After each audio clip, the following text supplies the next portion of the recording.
Hello everyone, welcome back. I am making this video in response to a comment I got the other day. One of my viewers, a subscriber, asked me if I'd be interested in doing a video on my opinions and thoughts on no-till. And my response was, sure, I'll do it.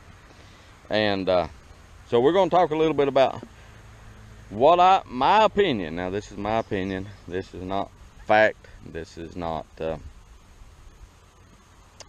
is not the gospel, if you will. This is my opinion on no-till and tillage. Now, before I get started, let me explain that I am not an expert on no-till. I'm probably not an expert on much of anything, but that's I'm not. We do not use no-till. We conventional till. We moorboard plow everything, all of our land. But I'm going to explain to you what I've looked at it and why I've looked at it, the benefits, the pros, the cons, etc., etc., etc., that I have come up with on no-till versus conventional tillage. Now, when you're farming, like any other business, the less inputs you can put in and achieve the same results or very similar results, the better you are. So, if let me kind of walk you through. Now, this video may get long, but bear with me. I'm going to try to tie all this together and answer the gentleman's question. When we farm, we come into this ground. What I done, I moorboard plowed it. Then I came back with a disc and I reduced the size of the particles down with the disc harrow, cut it down, and then I come through with a field cultivator and I rip it and dress it in for final seedbed preparation. Now that's our 3 steps. Now, somewhere in those steps, we also broadcast our granular fertilizer and incorporate it. We can either do it between the disking and the field cultivation, or we can do a primary field cultivation, broadcast the fertilizer, and then do a finish field cultivation for seedbed prep. Now, that's the 3 steps. Now, with each one of those steps, there is a cost per acre that it costs me to perform. So let's just use some numbers here. Now, these are not actual numbers. These are not research numbers. These are just something I'm pulling off my head for an example. So if it costs us, say, $20 an acre per step, then the 3 steps, I've got $60 an acre into tillage. Okay. Whereas if I no-till, that's $60 per acre that I'm saving. Now, let's go into, well, why don't you no-till? Well, if I'm saving the $60 per acre on the front side, but I'm losing $60 an acre on the backside in yield reduction or whatever, then there's no benefit. It's break even.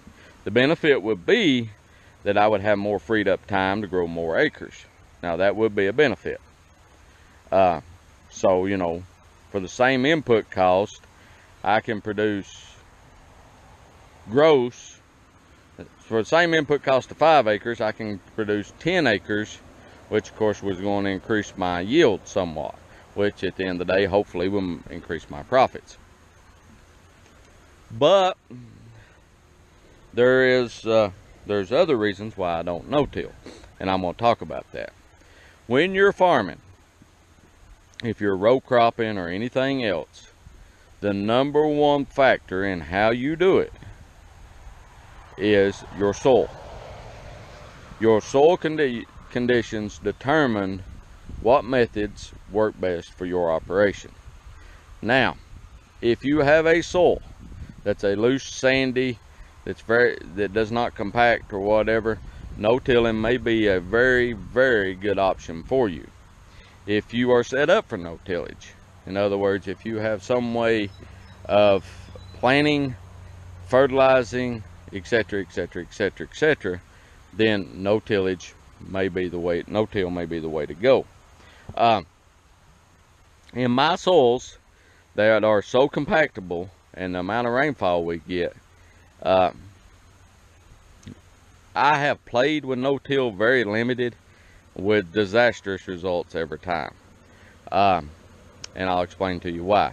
Our soils have a clay content. They range from a sandy loam to a clay loam to a clay, a stiff red clay. And this field you might possibly no-till because it's got enough sand and loam in it that you could do it. But at the end of the day, I'm not set up for no-till. I'd have to change the way I incorporate my fertilizer. I'd have to change the type of fertilizer. So instead of broadcasting granular fertilizer and incorporating it in through tillage, I'd have to come back in with a liquid fertilizer and a sprayer and that type of thing in order to produce the crop. I'd also have to have fertilizer boxes on the planter, so forth and so on. Now,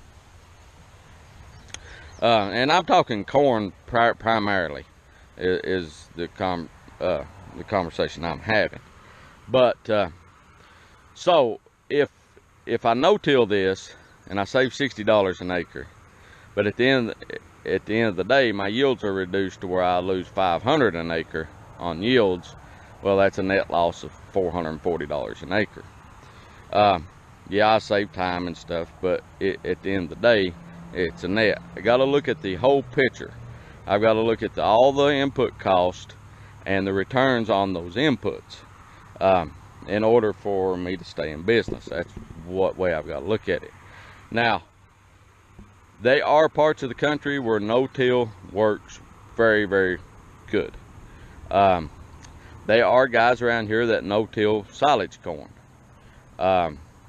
It does okay for the most part, but now some of those guys also are a little tight with the fertilizer and the soil amendments. So, you know, is it the no-till or is it the amount of fertilizer they're putting out? I don't know. I'm not privy to that information, so I don't know.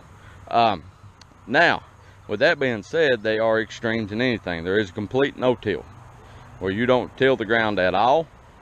The benefits of no-till is, you know, you're not disturbing the soil, you're cutting down on erosion, hopefully the soil structure, you're developing microbes in the soil, etc., etc., etc. And you're reducing the number of steps that you're doing.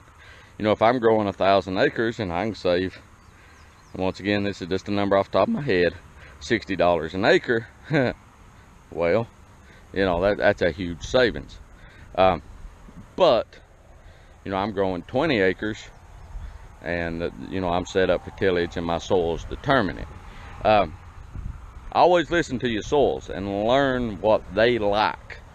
You know, for instance, if I don't field cultivate this, it reduces my yield. If I just turn it and disc it, my yields will not be near as good as it when I run the field cultivator through and do kind of a deep shank tillage. That adds to the yield and production of the soil. So that's a benefit.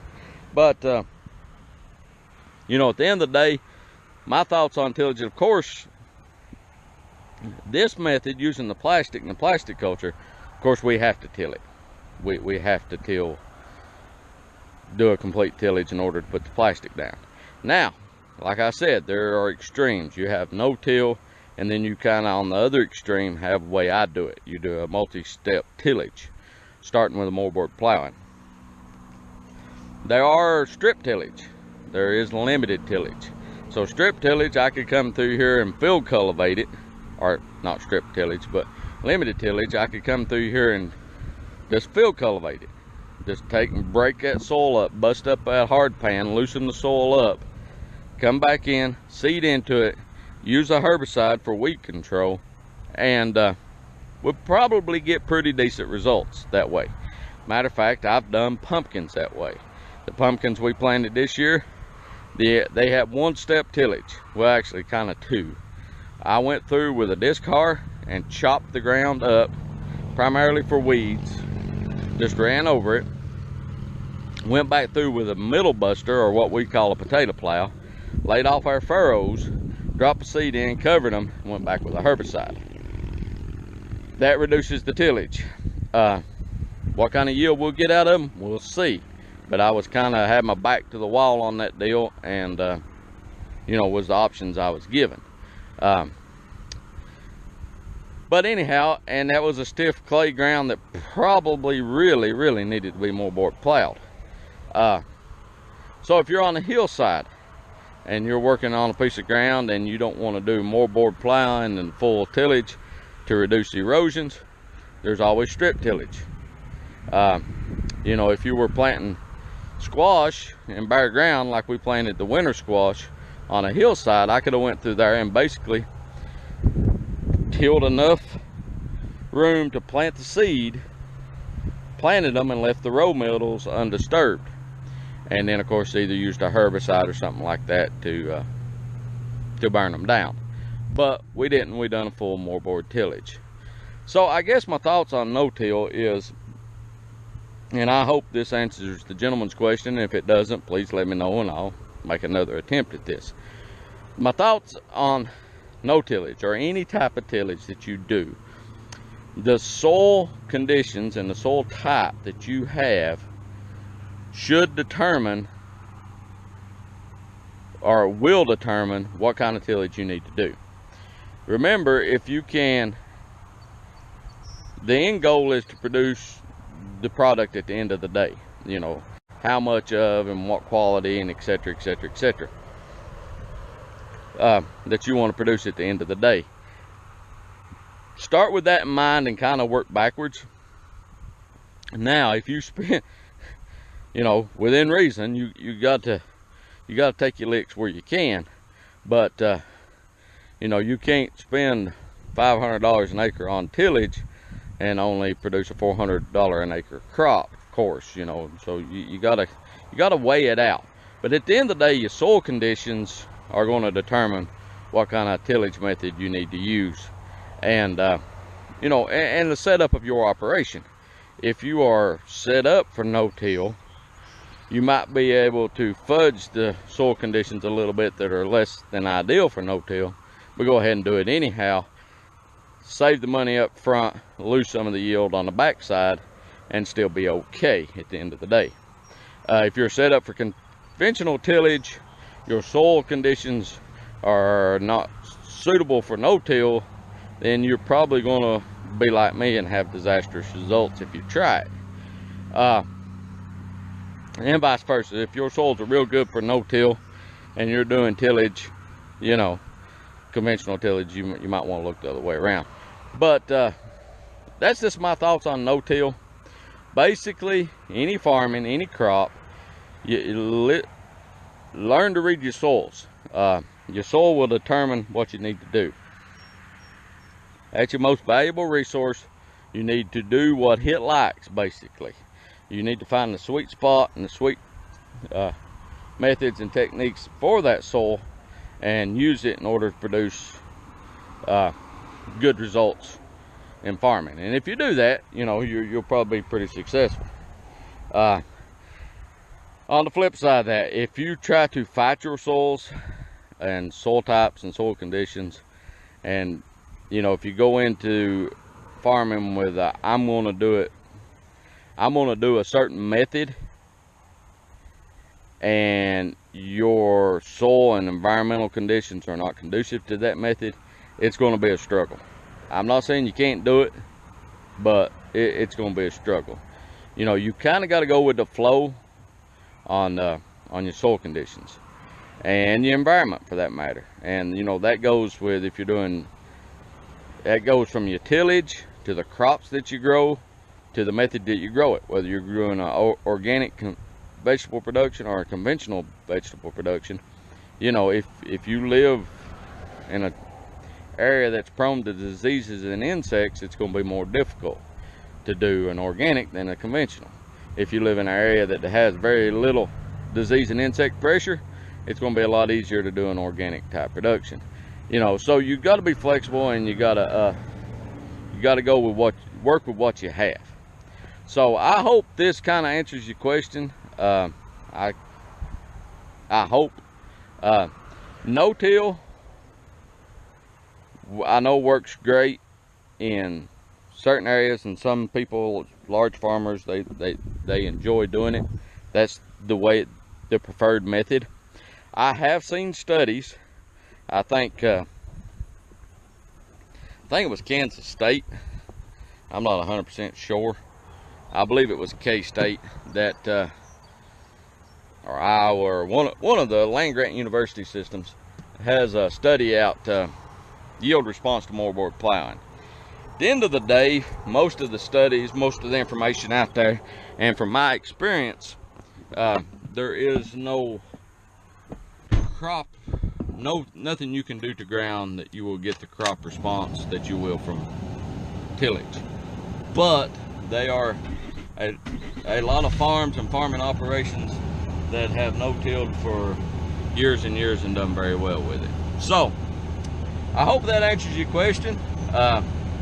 If it doesn't, let me know. We'll try it again. So if you like what we're doing, please subscribe to us. And thanks for the question. I will do my best to answer them, either through replying to the comment or a video. And if you haven't subscribed, please do so. I'd appreciate it. If it's a video you like, hit the like button. Have a question, answer it. Have a comment, let us have it. And we will talk to you guys later. Have a good day. Bye.